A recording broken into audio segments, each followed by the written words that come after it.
My daughter's text pinged while I was signing the last page. Old man signing today, meant for her boyfriend, sent to me by mistake.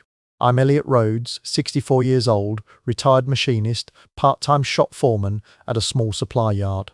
I'd spent my life turning noisy machines into steady profit and keeping my head down while other people got the headlines.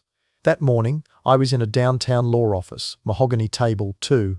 Blue suits, the kind of place where your past looks small under bright lights. My daughter Maya sat beside me, hands fidgeting like she was trying to tuck the truth under her sleeves. "Sonia." My ex smiled like she was reading the world from the high branch of a tree. Derek, her boyfriend, thumbed his phone at the edge of the table, too casual for the moment. The trust papers were formal, legalese and weight. I signed line after line, thinking this would be another quiet thing, a name, a signature, and a life kept simple. Then Maya's phone buzzed. She glanced, blushed, and in that second before she could stop it, my phone lit up with the same message. She'd meant to send it to Derek. Instead, she'd sent it to me. I read 3 words and felt my world tilt. Old man signing today. I screenshotted it. That decision, something tiny and stupid and sudden, started the slow unpeeling of every lie my family had told about me. Old man signing today. Those 4 words glowed on my phone like an accusation, burning straight through the calm I was pretending to have. I stared at the screen, unsure if I'd even read it right. The message wasn't meant for me, I knew that instantly. It was meant for Derek, my daughter's boyfriend, but Maya had sent it to me instead. A simple slip of the thumb, but it landed like a punch to the ribs. I sat in that sterile conference room trying not to move, trying not to let anyone see the way my stomach folded in on itself. The place smelled like printer toner and polished wood. Paperweights shaped like little globes lined the table. Harper, the trust attorney, spoke in that smooth, practiced voice lawyers use when they think their client might break under pressure. Maya sat beside me, hands trembling just enough to make me wonder what else she was hiding. Sonia, my ex-wife, looked relaxed, almost pleased, like this meeting had been scheduled strictly for her victory. I screenshotted the message before Maya could realize her mistake. I didn't say a word. I didn't ask her what she meant, or why she said it, or who exactly old man was supposed to be. I just saved it. Maybe that made me petty, but something inside me whispered that I'd need proof of whatever storm was rolling in. 10 years earlier, Sonia had rewritten our divorce like it was a novel only she could publish. She told neighbours I hadn't provided. She told her friends I walked out. She told Maya and her brother that I checked out of the family. What she didn't say was how my access got cut off overnight. Bank accounts frozen, calls blocked, paperwork filed before I even understood what was happening. She didn't say how I slept in my truck for a week while lawyers passed files around like I was a nuisance. She didn't say how many times I tried to reach the kids and got silence in return. I carried that humiliation with me for a decade. It sat under my ribs, patient as rust. So when Harper called me in to finalize the trust my father left behind, I figured this was the one quiet thing in my life. A signature, a handshake, maybe a check for repairs on my old Ford. I didn't expect Maya to tremble. I didn't expect Derek to smirk at me from across the table, and I definitely didn't expect Sonia to watch me with that half smile, the one she used when she thought she already knew the ending. Harper cleared his throat and mentioned a conditional trust. My stomach dropped. Conditional meant complicated. Conditional meant someone didn't trust someone else. Derek raised an eyebrow like he already knew the contents. Sonia gave him a look that said, without a single word, "This is ours to win." Maya reached for her phone, maybe realizing what she'd sent, maybe hoping she could rewrite it before I saw. But I'd already tucked the screenshot away. For once in my life, I wasn't going to lay down and assume the best. Something was off, and I wasn't going to blink past it this time. Harper paused, fingers resting on a sealed folder. He said he needed to verify an older set of documents before filing anything. An older set of documents. That meant someone else knew pieces of my past I didn't. And that terrified me more than the text. She told the PTA, I walked out, and the story stuck like tar. It didn't matter what I said or didn't say, her version spread faster than truth ever could. She crafted it with soft smiles and careful pauses, those sympathetic little tilts of her head that made people lean closer. A quiet comment at a school fundraiser, a gentle sigh in a group email, a whispered update during a committee meeting. Before long, I stopped being a father going through a brutal divorce and became a man who checked out.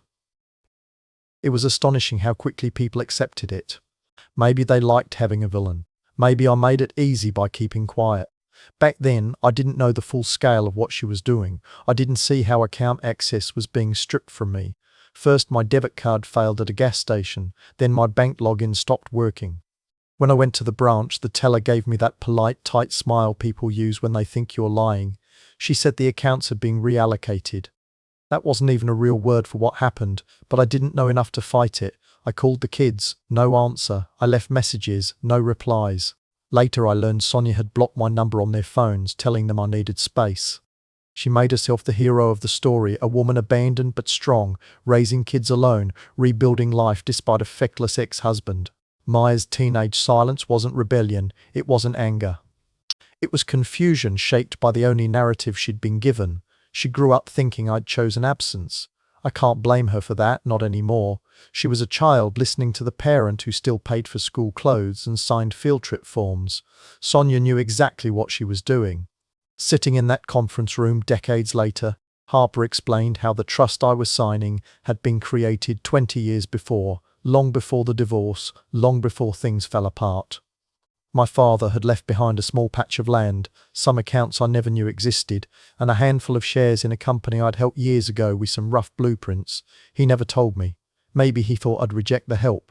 Maybe he worried Sonia would find a way to twist it. Maybe he just wanted to protect something for me in a world where I rarely protected myself. Harper said the trust was structured to reward reputation restoration. The phrase hung in the air, heavy and strange.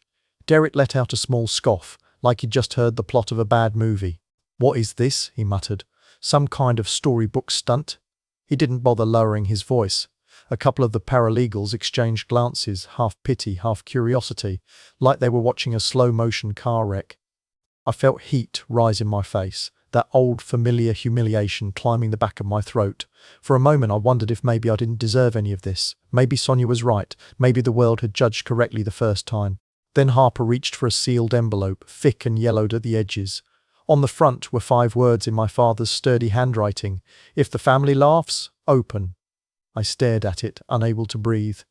Harper cleared his throat and said he needed to locate a witness who knew how those instructions came to exist. A witness to what exactly? Gina walked in carrying a paper bag and something that looked like a relic from my life.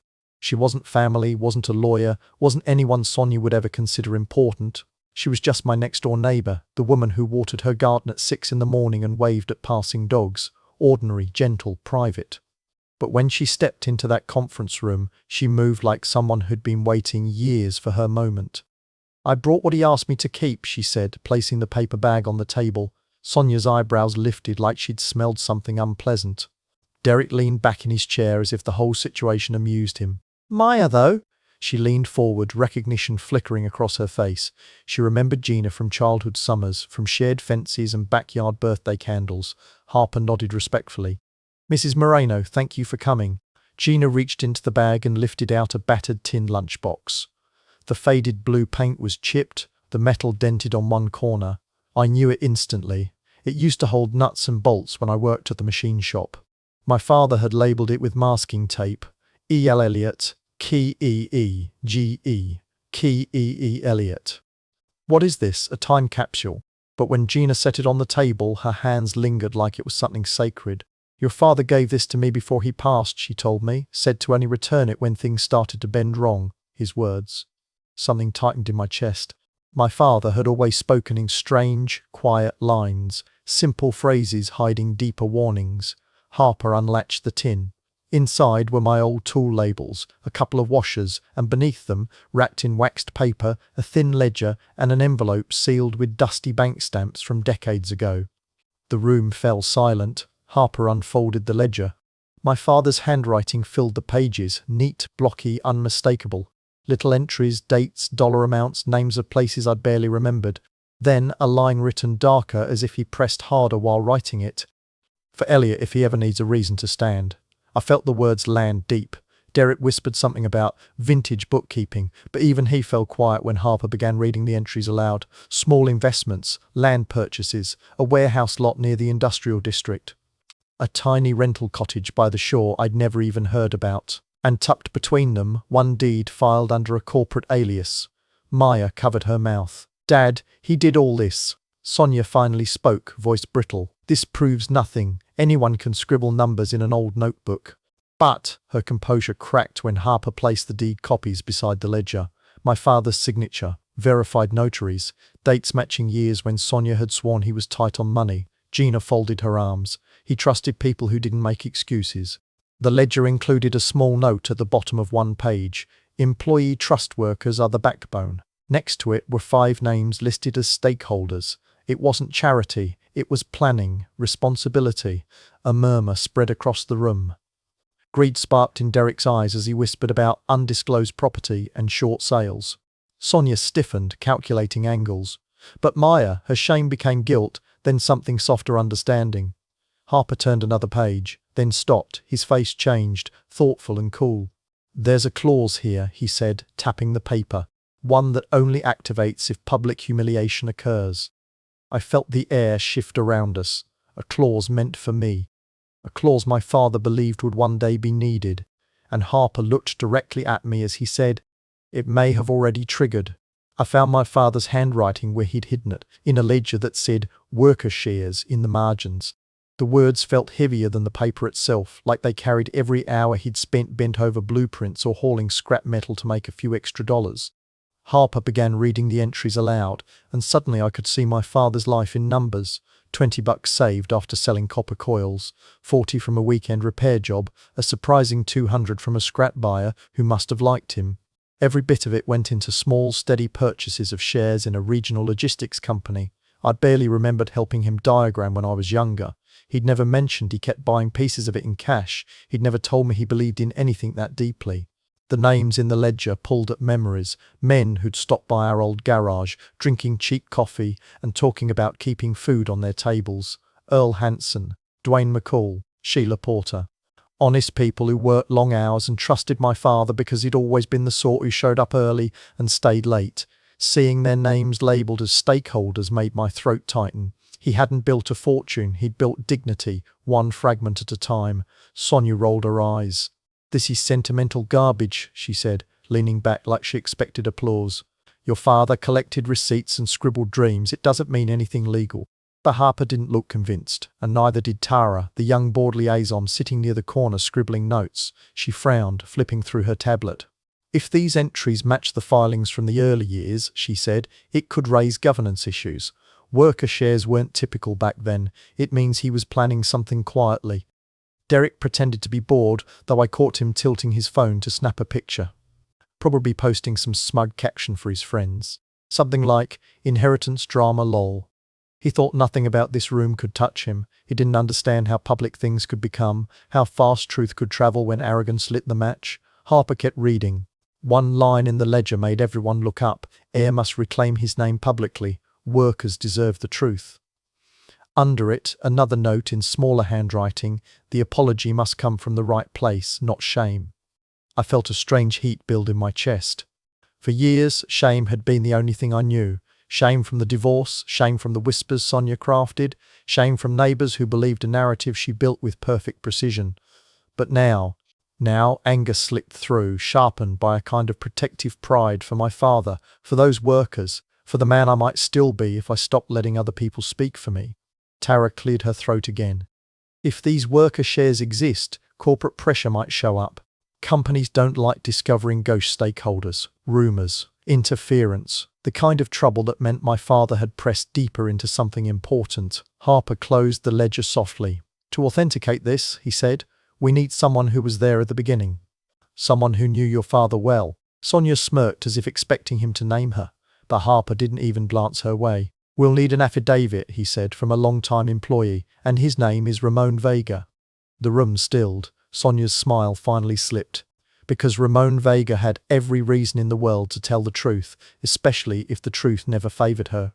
When Ramon walked in, he smelled like diesel and truth, the kind of truth that didn't need polish or permission. His boots echoed on the conference room floor as he approached the table, and even Sonia straightened, as if unsure whether to act offended or scared. Ramon wasn't a man you dismissed. He carried the weight of years on his shoulders, hard work, long shifts, broken machinery, and people who depended on him to keep everything moving. He shook my hand with a firm grip. "Your father taught me half of what I know," he said, "and he trusted me with the rest." Harper nodded respectfully. Mr. Vega, thank you for coming. We need your first-hand account regarding the early company operations. Ramon snorted. You mean the stuff nobody wrote down because your father didn't like paperwork? He pulled a folded sheet from his jacket and laid it on the table. I made notes over the years. Didn't think I'd need them, but here we are. He spoke plainly, every word landing like a wrench on concrete. Stories poured out. How my father once paid for a worker's son's first semester of community college, how he held late meetings in the break room to make sure no one got pushed out during restructuring, how he saved the company twice by selling scrap metal he'd collected over months. Each detail matched the ledger, the dates, the tone, the handwriting. He even named the same workers my father had listed as stakeholders. Sonia tried to force a laugh. How touching. But none of this proves anything legally binding. Ramon didn't even glance at her. Back in 2006, he said, your husband transferred part of a corporate shell to a trustee. Quiet move, but smart. Somebody was messing with his account, so he split the risk. My breath caught. 2006 was exactly when everything at home spiraled, when bank cards stopped working, and Sonia insisted the financial chaos was my fault. Ramon continued. He said he needed protection from someone in his own house. Never named names, didn't have to. The paralegal stopped pretending to type. Even the junior associate froze with his pen in midair. Derek rolled his eyes. So what? A vague story from some grease monkey. Ramon slowly turned his head toward him. Son, I've forgotten more about this company than you'll ever learn pretending to care. Derek shut up immediately. Harper tapped the ledger. Your testimony aligns with these entries exactly, down to the dollar. A few people who'd snickered earlier now looked embarrassed. Even Tara, analytical as ever, nodded with new respect. Sonia stiffened. I want a corporate audit, immediately. Harper lifted a hand. If you initiate any external interference before the clauses are reviewed, you risk voiding sealed instructions, and that could eliminate your standing entirely. Sonia's mouth snapped shut. Meanwhile, Derek slid his phone under the table, typing furiously. A notification sound chimed. Maya glanced at her own phone, read something, and whispered, You posted about my dad. Her voice was quiet but sharp. Derek avoided her eyes. Ramon cleared his throat. One more thing, he said, leaning back. I once saw Sonia at the county office signing something. He paused. It wasn't her name. The entire room fell silent. There was a signature that looked like mine, but it wasn't mine. I stared at it under the fluorescent lights of the county clerk's office, the ink slanted just slightly wrong, the loop in the E too tight. My chest tightened as if the document itself had reached up and grabbed me. The room smelled like toner, cold metal drawers, and stale coffee every courthouse morning I'd ever lived through. Harper had insisted we come in person. Paper doesn't lie, he'd said on the drive. I wasn't sure about that. I'd lived a decade inside lies written neatly on paper. We pulled up the old records, deeds, transfer slips, authorizations, anything tied to my name or Sonia's. The clerk, a tired man named Hank, slid folders onto the counter with the resigned speed of someone who'd seen too many family disputes. But his eyes sharpened when Harper pointed to the signature on a property access transfer dated 2 weeks after our divorce. That's not mine, I said quietly. Hank leaned closer. Looks close, but something's off. Harper touched the date stamp. This filing stamp doesn't match the machine used that year. It's from a newer model that wasn't installed until 3 months later. Tampering. The word hovered unspoken. Sonia immediately stepped forward. This is clearly a clerical mix-up. Anyone could have misfiled it. Mixed up with a signature that isn't mine, I asked. She folded her arms but didn't answer. Harper dug into the next folder. Inside was a bank redirection form, support payments rerouted from my designated account to an entity listed as Dixon Asset Group, LLC. A company Sonia once bragged about starting on a dream and grit. I used to think it was a business she'd built through hard work. Seeing the routing number now made my palms go cold. That's my money, I whispered. That was supposed to go to the kids. Maya swallowed hard behind me. She didn't speak, but her silence was a wound reopening. Hank frowned, comparing signatures. These aren't done by the same hand, he said. Whoever signed this one, he tapped the forgery. They were trying to imitate your flow, but didn't know your natural stroke direction. Harper nodded. I want forensic handwriting analysis. Immediately. Sonia let out a sharp laugh. Oh please, this is desperation. You're inventing scandals because you can't accept responsibility for your own negligence. But even her tone wavered. The room felt heavier by the second. We stepped into the hallway to call the bank, and that's when things escalated. Sonia's phone buzzed. She answered sharply. Then she turned to us with a smirk. I've hired my own attorney. Expect an injunction for harassment and defamation. Derek approached Maya, phone in hand. If your dad keeps dragging us into this, I'll post everything. All the messages, all the stuff you said during the breakup. Don't think I won't. Maya stared at him, pale. You wouldn't. Try me, he said. I stepped forward, but Harper stopped me with a touch on my arm. Not here, he murmured. When Derek slunk off, Harper guided me away from the doorway, lowering his voice. If the handwriting experts confirm forgery, he said, the sealed page's conditions flip in your favor. I exhaled shakily. Flip how? Harper's eyes darkened. It will make the entire fight public. Every lie, every document, every act of manipulation. You'll win, but it will get ugly. Ugly. Public. Two things I'd spent years avoiding, but it seemed the truth was never going to stay quiet again. Sonia told the local paper, he's always been unreliable, and the headline stuck like gum to a shoe. Somebody forwarded it to me before I even got home. A grainy photo of me from years ago, eyes half blinked, beard uneven, caught mid-sentence. Under it, local man. Under scrutiny amid trust dispute. Sonia always knew how to twist a knife without ever touching the blade. The fallout spread fast. Maya came to my shop the next afternoon looking like she'd been spun through a storm. My friends don't know what to believe, she said. Mom's group chat is saying you're trying to steal from us. Her voice cracked on the last word, us, like she wasn't sure which side she was supposed to be on. I couldn't blame her. She'd been raised in a world where Sonia spoke first and everyone else nodded. Derek didn't help. He used the whole scandal like a stepping stool for his online ego. He posted cryptic messages about liars getting exposed and old men clinging to money. His friends ate it up. Screenshots traveled faster than truth, and me. I was stuck between two wrong choices: stay quiet and let Sonia's theft stand, or expose her lies and risk burning whatever fragile relationship Maya and I still had. The moral weight pressed on my chest like a vise. I didn't want Maya dragged into the mess. She'd just started trusting me again. But Harper kept reminding me that silence had been my downfall once already. That's when he brought out the sealed page. He laid it in front of me like it was an artifact dug from the earth. This is the clause your father wrote himself, Harper said. You have to see every word before you decide. I read it slowly.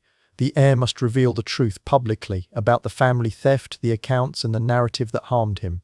If he refuses, the assets transfer to the contingent beneficiary.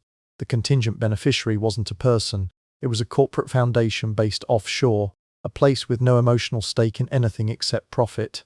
And according to Harper, that foundation had ties to a man Sonia once called her business mentor. The same man she used to disappear with on long afternoons while telling the kids I was working late again. Seeing his name in the fine print was like being kicked in the teeth. So if I don't speak publicly, I said, voice thin, everything goes to them. Harper nodded. Your father wanted justice, not silence.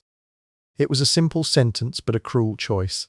That night, as I locked up the shop, Derek staggered in from the alley, drunk and sloppy. How's it feel, he slurred, knowing the whole town thinks you're trash? Maybe you should just sign whatever Mom wants, save us all the drama. I didn't respond. I didn't trust myself to. He smirked. Thought so. Always the coward. Maya found me later, hands trembling as she wiped tears from her cheeks. Dad, she whispered, I need to tell you something. She pulled out her phone and showed me the text. Make sure old man signs today. My stomach dropped. He sent it to me, she said, voice shaking.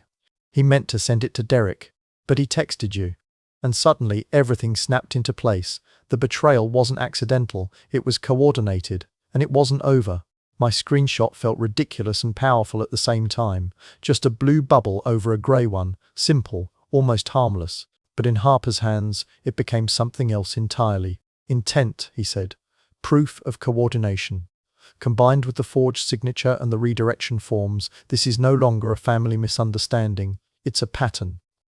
Hearing him say it out loud made my skin prickle. The truth had been scattered in pieces for years. Now it was finally lining up in a way no one could ignore. Harper filed emergency motions before lunch. Subpoenas went out to the bank, the county clerk, the logistics company, even Derek. An injunction request followed to freeze disputed assets until the court could review everything. Suddenly, what had been whispered, humiliation, became a legal storm with my name printed on the top of every page. I watched the clerk stamp the filings. Each thud of the rubber seal felt like a heartbeat. I hadn't realized I'd lost years ago. It didn't take long for the media to notice. A local outlet posted a short piece about irregularities in a contested trust, and within an hour Derek had uploaded a smug little video laughing at old people who can't let go. But this time, the comments weren't cheering him on. Reporters messaged him directly. They asked why he was involved. They asked why Maya's name appeared in a now-deleted caption. They asked about a text message they'd somehow already heard whispers of. Maya saw the clip and broke down. Her shoulders shook as she handed me her phone.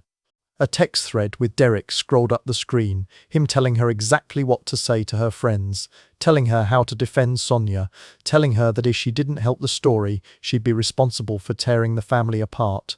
Every line was manipulation disguised as guidance. "I'm so sorry," she whispered.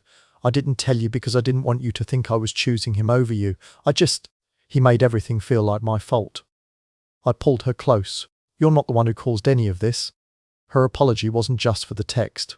It was for every year she'd believed a version of me Sonia curated like a museum exhibit, and for the first time I saw her shame tilt into something stronger, anger, not at me, but at the people who'd used her as a shield. Public reaction shifted fast. The laughter that had followed me for years began to fade, replaced by comments asking questions, wondering why Sonia refused interviews, why Derek deleted posts, why the signatures didn't match. Curiosity sharpened into suspicion. People who once nodded politely at Sonia now looked past her, uneasy. Tara, the board liaison, called a closed meeting. "Worker welfare is tied to leadership integrity," she said in a terse voicemail. "We need to discuss contingencies." That alone told me the corporate world was listening. Sonia, predictably, did not back down. She sent Harper a letter threatening countersuits for harassment, emotional distress, and damage to professional reputation. Harper tossed it aside like junk mail. We were packing up documents when his phone rang. He answered cheerfully at first, then his face changed. A cold voice on the other end said, "You don't know what we'll do if this goes further."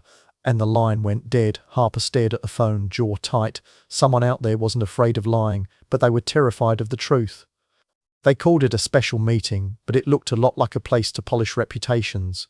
The boardroom was too bright, too sleek, too full of people who wore confidence like a second suit. I tugged at my collar, wishing I'd worn anything other than the only blazer I owned. Deals were made in rooms like this. Not apologies, not truth. Definitely not the kind of truth I'd brought with me. Tara greeted me with a clipped nod before turning back to a stack of documents. Outside counsel hovered near the corner, whispering strategy to a board member who looked like he'd rather be anywhere else. They weren't here to hear me. They were here to manage liability. Sonia stood at the head of the table wearing a smile she'd used for years, warm enough to look maternal, cold enough to shut doors. "We're here," she began, "to protect family stability. There's been ethical ambiguity, unintentional of course, that we need to clarify before this situation escalates publicly." Ethical ambiguity. She said it like the words had been dry cleaned. A few board members nodded, already folding themselves into her narrative. One man murmured something about minimizing scandal exposure. Derek sat beside Sonia, phone tilted just low enough to seem unobvious. He was streaming short clips, catching reactions, cropping out anything inconvenient. Every time I looked at him, he smirked like he was winning a game no one else had agreed to play. Then Ramon arrived. He stepped into the room like the workers did in the stories my father used to tell, steady, unbothered, grounded in something real. A trusted foreman named Sheila followed behind him, holding a folder of her own. They looked out of place among the suits, but somehow they held the room better than anyone. "We're not here to talk scandal," Ramon said, voice echoing. "We're here to talk truth, about the man who built this place." Sheila opened her folder and slid forward an old payroll ledger. Lines of faded ink showed bonuses paid out during years. Sonia insisted my father wasted funds and mismanaged growth. But the bonuses weren't random. They matched overtime logs, accident reports, and months when the company was understaffed. My father hadn't wasted money. He'd invested in the people holding the place together. "This is impossible," Sonia snapped. "He didn't have authority." "He did," Sheila interrupted, calmer than anyone else in the room. "And I signed off on the distributions with him. They kept us afloat." Tara leaned forward, squinting at the numbers. "These contradict every financial summary you provided during the divorce," she said to Sonia, voice tightening with suspicion. A murmur rippled around the table. Not anger, fear. Fear of litigation, fear of choosing the wrong side, fear of appearing complicit if Sonia's story collapsed. Outside counsel whispered urgently to a board member. We need to consider freezing the disputed shares until clarity is reached. Another chimed in. The workers could have grounds for a class action if decisions were made under misrepresented conditions. My pulse thudded. They weren't defending Sonia anymore. They were backing away from her. Derek typed faster, lips curling. He didn't understand the room had shifted. My indignation, simmering for months, years, hardened into something quieter, a resolve that reached further than anger could. I wasn't fighting just for myself anymore. I was fighting for every worker my father believed in. Tara checked her inbox mid-meeting, eyes widening. You all need to hear this, she said. She pressed play. A voicemail crackled through the speaker. My father's voice, rough, tired, but unmistakably his, filled the boardroom. If you see this, he said, tell them the truth. Every head lifted, every lie trembled, and the room went silent. My father's voice was on the tape, steady, disappointed, but not broken. The moment Harper pressed play in his office, everything else faded. The clicking of the ceiling fan, the shuffle of papers, even my own breathing, it was just him. A man I hadn't heard in years, speaking from a place between caution and hope. If you're listening, he began, it means the truth didn't stay buried. Maya gasped softly beside me, covering her mouth with shaking hands. Derek leaned back in his chair, colour draining from his face. He looked like someone who'd expected a ghost story and instead got judgment. Sonia stood in the corner, arms stiff, jaw locked. I watched her expression shift, not fear exactly, but recognition. My father continued, I set aside assets in a trust because I didn't want pride to choke the future, not mine, not my son's. His voice cracked slightly. Some people will rewrite history to protect themselves. Don't let them. If the time comes, reclaim your name publicly. Hearing that, reclaim your name, felt like being struck in the chest. For years I thought silence was dignity, but my father had seen silence as surrender. Then he said something that made Harper pause the recording. Look into the corporate shell under the initial RC filings. Follow the transfers. You'll know who tried to take what wasn't theirs. RC. Those were the same initials in the ledger, the same alias attached to the mysterious deed. My father had left a breadcrumb trail long before he died. Harper rewound 10 seconds to catch the rest. The bank you'll need is Sheridan Federal, my father added. Account ending in 412. Only Elliot can unlock the rest. A partial account number. Exactly the kind of detail that turns suspicion into evidence. Maya started crying, quiet tears, not dramatic, just the kind that come when a truth you needed finally arrives. She reached for my hand, gripping it tightly. I squeezed back, feeling something old and wounded between us begin to mend. Sonia, however, broke. She slammed her purse onto the table. That voicemail proves nothing. He was confused, old rambling. But her voice was too fast, too sharp, too afraid. Harper didn't even look at her. We now have probable cause to trace accounts, he said calmly. Forensic auditors will love this. Sonia let out a strangled noise and stormed out of the office, nearly knocking over a chair in the process. Derek hesitated before following, glancing at me with something like regret or calculation. With him, it was always hard to tell. Within an hour, a reporter leaked portions of the voicemail. The story spread across town. Public opinion shifted again, but this time the current flowed toward truth. People wanted to know why Sonia had fought so hard to keep the trust sealed, why Derek had mocked the investigation, why my father had felt the need to warn his own family. Sonia responded the only way she knew how. She filed for an emergency hearing to stop the asset freezes, claiming undue harm and malicious misinterpretation. Harper hung up from the court clerk and exhaled tightly. Elliot, he said, the judge has reviewed our filings. There will be a hearing. So, I asked. So, he said slowly, the judge will require testimony. I frowned. Mine. He shook his head. Maya's. And she'll face public cross-examination. If the opposing counsel chooses to attack her credibility, they can drag every message, every relationship, every private detail into the open. My stomach twisted. That could destroy her. Harper nodded gravely. Unless we prepare, or unless, he lowered his voice, someone else breaks before she ever takes the stand. Sitting on that witness stand, I felt the weight of every dumb apology I'd once made. Every time I'd back down, every time I let Sonia rewrite a moment because I didn't want to start a fight. All of it pressed on my shoulders as I watched Maya take a shaky breath beside me, preparing for her turn. The night before, in the small hotel room Harper booked for us, we'd gone over everything again and again. We rehearsed questions, practiced answers, walked through pauses and breathing. Maya sat cross-legged on the bed with printouts scattered around her like fallen leaves. Bank emails, Derek's messages coaching her, the text he'd told her to send, the one she accidentally sent to me instead. She kept tapping her foot, a nervous rhythm she couldn't stop. "I don't want to make things worse," she whispered. "You're not," I said. "You're showing the truth, that's all." But truth is heavy, and tomorrow she'd have to carry it alone. Court mornings always smelled the same: burnt coffee, paper dust, stale air conditioning. The gallery was full, the gossip loud even in whispers. Sonia's attorney strutted in with a smile sharp enough to cut glass. Derek sat behind him, arms crossed, trying hard to look untouchable. He didn't, not anymore. Harper began with documents, clean, factual, undeniable. The forged signature, the redirected support payments, the ledger entries matching payroll records. Then Ramon's affidavit, then Sheila's. Piece by piece, the narrative Sonia had built began to sag, but the center of everything was Maya. She stepped onto the stand with a trembling inhale. I could feel her fear as if it were my own. Sonia's attorney circled her like a shark. "Ms. Dixon," he said with oily politeness, "isn't it true you were confused when you sent that message to your father?" "No," she said softly. He lifted an eyebrow.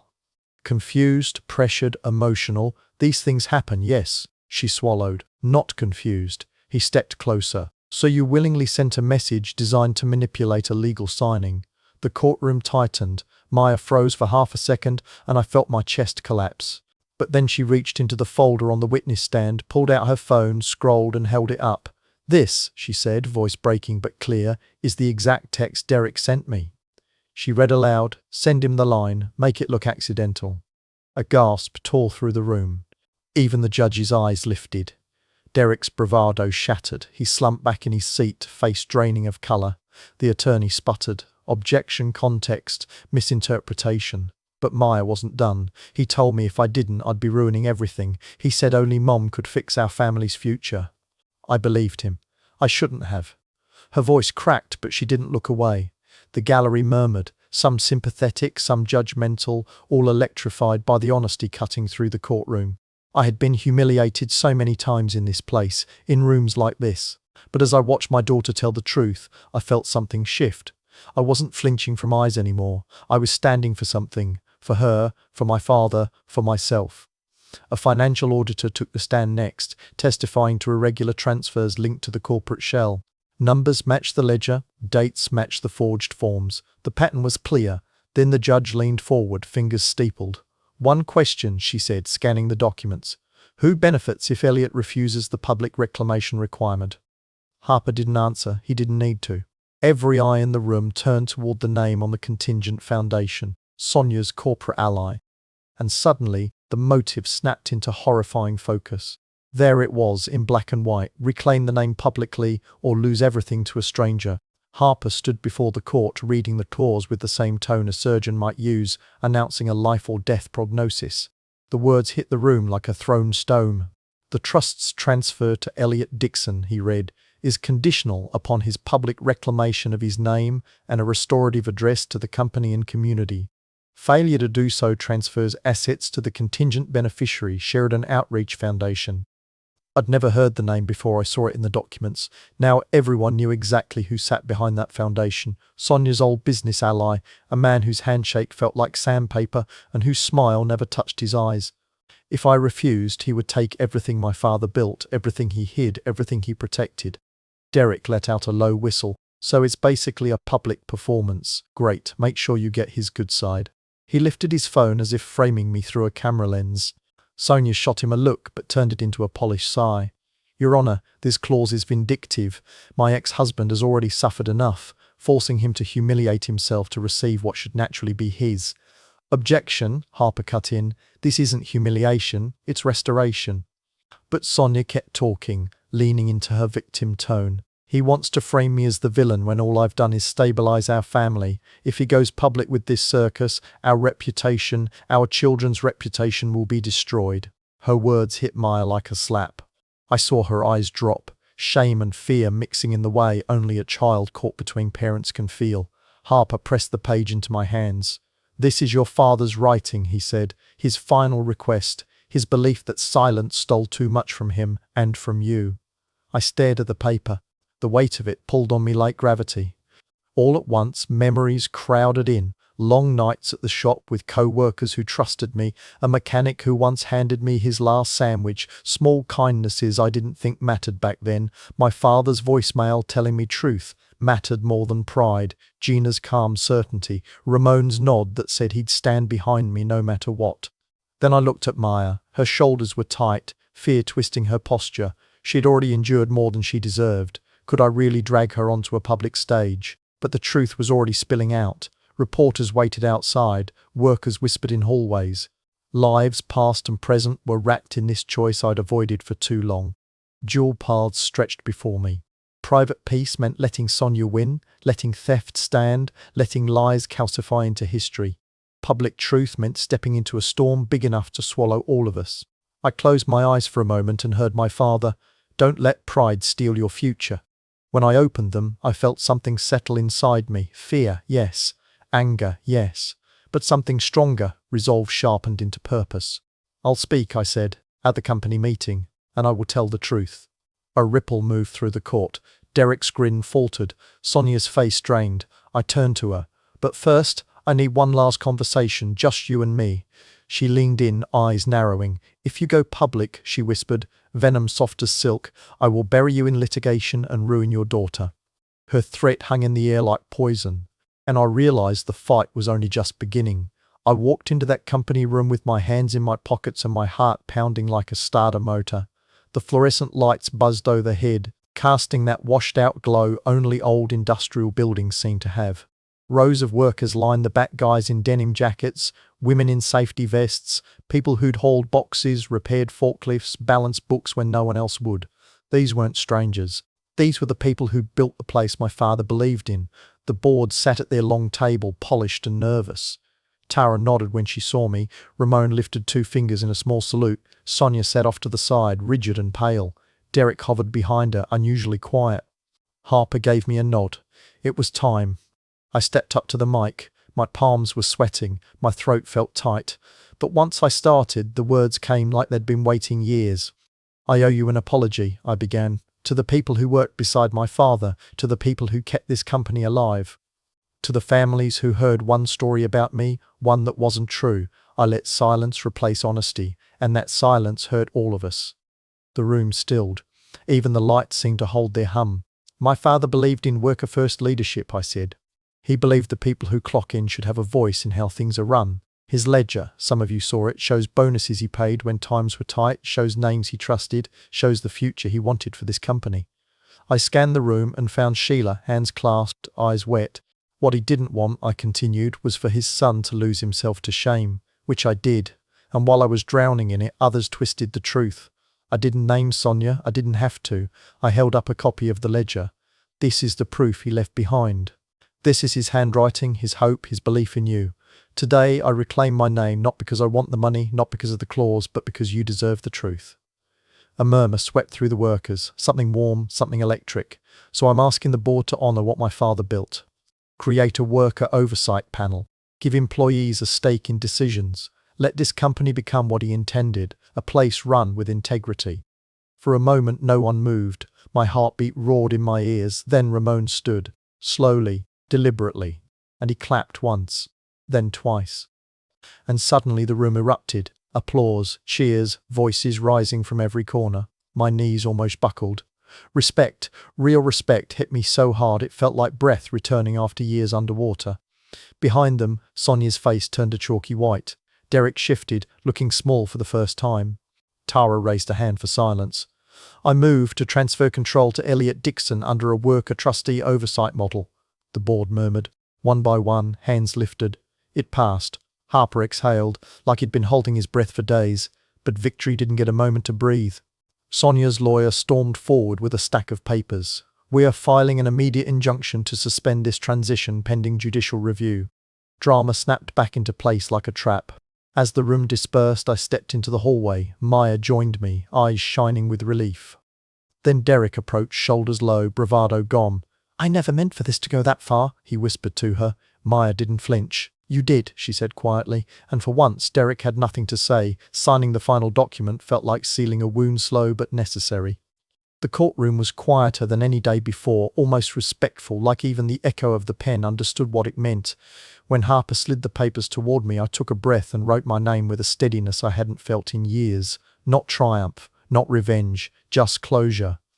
The legal storm didn't vanish overnight, but it finally softened. The Delaware trustee reviewed everything, the ledger, the worker testimony, the forged signatures, the voicemail, and agreed to honor a modified structure.